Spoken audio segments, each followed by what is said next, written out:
যার গীবত করলাম তার খারাপি থেকে বাঁচানোর জন্য যদি গীবত করি তাহলে এই প্রকার গীবত জায়েজ।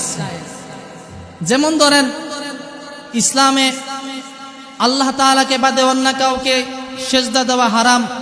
হঠাৎ আমাদের এলাকার মধ্যে একজন আসছে, আয়েশা বলতেছে সেজদা দেওয়া জায়েজ, তাজিমের সেজদা নামে পরিচয় দিয়ে সেজদা দেওয়া জায়েজ বলে মানুষকে বুঝিয়ে সুজিয়ে শিরিকের পথে নিয়ে যাচ্ছে।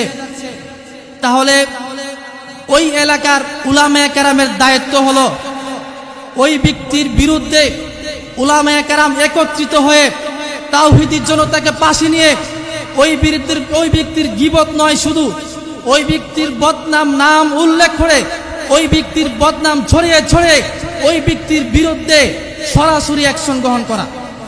কেন? ওই ব্যক্তি মানুষকে শিরকের দিকে নিয়ে যাচ্ছে, জাহান্নামের দিকে নিয়ে যাচ্ছে।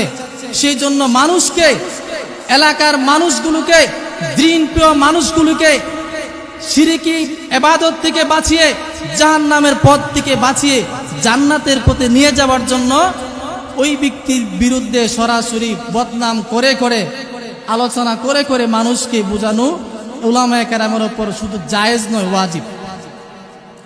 যেমন ধরেন দেখবেন উলামায়ে কেরাম কোনো বাতিল ফেরকা আসলেই বলে অমুক দল বাতিল।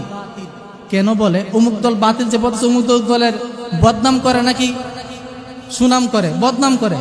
এ বদনামটা কেন করে? মানুষদেরকে অমুক দলের গুমরাহি থেকে বাঁচানোর জন্য।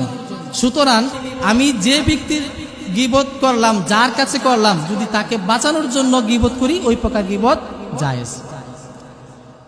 কোন প্রকার গীবত হারাম?